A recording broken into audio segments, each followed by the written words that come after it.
ঘাসের গন্ধ, ছি! বরবটি মানুষে খায়? আপনারা বরবটি খান? আমরা বরবটি খাই না, কখনো কিনেই না, কারণ এটার মধ্যে যে বিশ্রী একটা গন্ধ আসে। আসসালামু আলাইকুম viewers, welcome back to my miracle kitchen. ঠিক এভাবেই বলে যদি কেউ শোনে যে আমরা বরবটি খাই। কিন্তু বরবটি দিয়ে আমি আজকে যেই রেসিপিটা করব, যারা কখনোই খায় না, যাদের কাছে বরবটির বিশ্রী একটা দুর্গন্ধ মনে হয়, ঘাসের গন্ধ মনে হয়, তারাও চেটেপুটে খাবে। আমার এই রেসিপিটা দেখে এই ভর্তাটা বানিয়ে যারা এই বরবটি খায় না, ঘাসের গন্ধ আসে, তাদের বাসায় অল্প একটু দিবেন। দেখবেন তাদের বাসায় কাড়াকাড়ি লেগে গেছে, ঠিক মতন খেতে পারে নাই। তারপর আপনার কাছে রেসিপি জানতে চাইবে যে ভাবি রেসিপিটা দেন, আমরাও একটু বানিয়ে খাই। তাহলে চলুন এই বরবটির ভর্তার ইউনিক একটা রেসিপি দেখে নেই। তো আমি এখানে কতগুলো বরবটি ছোট ছোট টুকরো করে কেটে নিয়েছি, ধুয়ে পরিষ্কার করে একটু পানি দিয়ে সিদ্ধ করতে বসিয়ে দিয়েছি। ঢাকনাটা দিয়ে দিলাম যাতে তাড়াতাড়ি বলক এসে সিদ্ধ হয়ে যায়। এরই মধ্যে কিন্তু বরবটিগুলো খুব ভালো মতো সিদ্ধ হয়ে গেছে। তো আমি চুলা থেকে এই কড়াইটা নামিয়ে নিলাম, আর এখন এই চুলায় আমি অন্য আরেকটা ফ্রাই প্যান বসিয়ে দিলাম। আর এর মধ্যে দিয়ে দিলাম পরিমাণ মতন সরষের তেল। আপনারা ইচ্ছে করলে এখানে সয়াবিন তেল দিতে পারেন। তো যেহেতু আমি এটা ভর্তা করব, ভর্তার ব্যাপারে কিন্তু সরষের তেল হলেই ভালো হয়।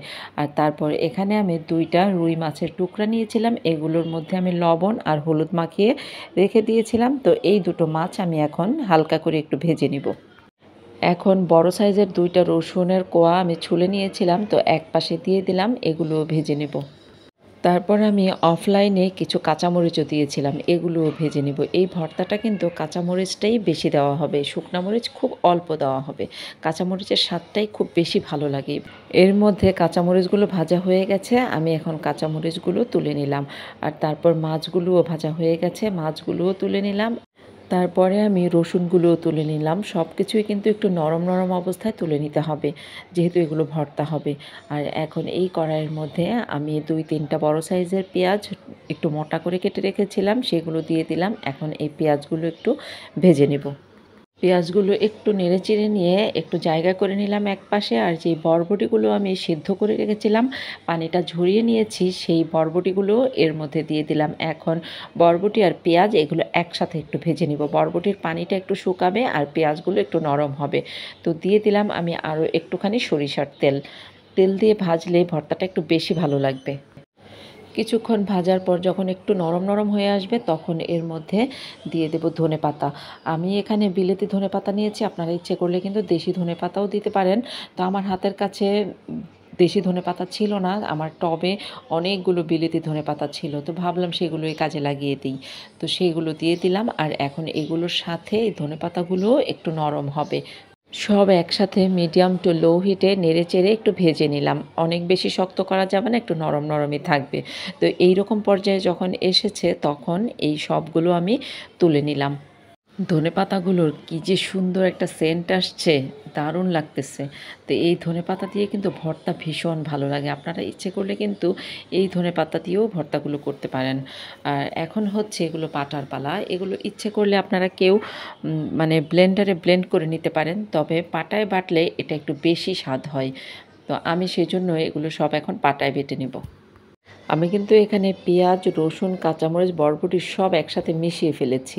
এখন হচ্ছে এগুলো আমি বেটে নেব। কেউ ইচ্ছে করলে একদম মিহি করেও বাটতে পারেন, আবার অনেকে কিন্তু একটু আদা বাটা ভর্তা বেশি পছন্দ করেন, তো সেভাবেও করতে পারেন। এরই মধ্যে আমার এগুলো কিন্তু খুব ভালো মতো বাটা হয়ে গেছে। আর তারপর এখানে আমি কালো সরিষা নিয়েছি, আর হচ্ছে এই যে এই বাটিটা দিয়ে 1 বাটি কালো সরিষা দিয়েছি, ছোট্ট একটা বাটি। আর এখানে পরিমাণ মতো লবণ দিয়েছি। এখন এইগুলোর মধ্যে আমি একটু চিলি ফ্লেক্স দিয়ে দিলাম। এখানে আপনারা ইচ্ছে করলে শুকনো মরিচ 3টা-4টা দিয়ে দিতে পারেন। আমি কালো সরিষা দিয়েছি, আপনারা ইচ্ছে করলে কিন্তু এখানে সাদা সরিষাও দিতে পারেন। আর তারপর অল্প একটু পানি দিয়ে এগুলো বাটলাম। আর মাছের 2টা পিস আমি ভেজে রাখলাম, সেই মাছের পিসগুলোও কিন্তু কাটা বেছে রেখেছিলাম। তো এখন সেগুলো দিয়ে দিলাম। আর এখন এই মাছগুলোকে হালকা করে একটু বেটে নিব, অনেক জোরে কিন্তু বাটবো না। এর মধ্যে কিন্তু মাছগুলোও বাটা হয়ে গেছে। এখন হচ্ছে এগুলো হাত দিয়ে মেশানোর পালা। হাত দিয়ে খুব সুন্দর করে এগুলো এভাবে মিশিয়ে নিতে হবে। কারো যদি মরিচে হাত জ্বালা করে তাহলে আপনারা গ্লাভস পরে নিতে পারেন অথবা চামচ দিয়ে মেশাতে পারেন। তবে এই কাজটা হাত দিয়ে করলেই ভালো লাগে বেশি। ভালোভাবে মেশানো হয়ে গেলে একটু লবণটা চেক করে নিতে পারেন যে ঠিক আছে কিনা। খুব মজা হয়েছে, খুব মজা। আমার চুলায় এখনও ভাত, না হলে কিন্তু আমি এক্ষুনি এই পাটায় একটু ভাত মেখে খেয়ে নিতাম। ভর্তাটা সরাসরি আমি পাটা থেকেই সার্ভিং প্লেটে তুলে নিলাম। দেখতেই কি লোভনীয় লাগছে।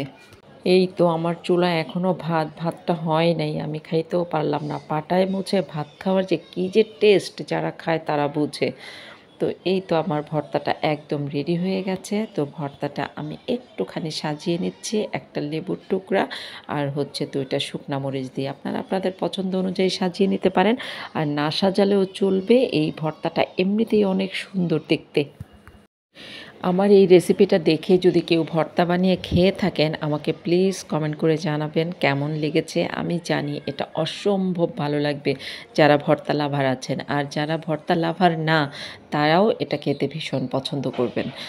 আর আমার এই ভিডিওটা ভালো লাগলে আমার চ্যানেলটা সাবস্ক্রাইব করে রাখতে পারেন পরবর্তীতে আরও এরকম সুন্দর সুন্দর মজার রেসিপি পাওয়ার জন্য। তো আজকের মতো এখানেই শেষ করছি। আবার দেখা হবে আপনাদের সাথে নতুন কোনো রেসিপি নিয়ে, নতুন কোনো ভিডিওতে। ততদিন আপনারা ভালো থাকবেন, সুস্থ থাকবেন, মিরাকেল কিচেনের সাথেই থাকবেন। আল্লাহ হাফেজ।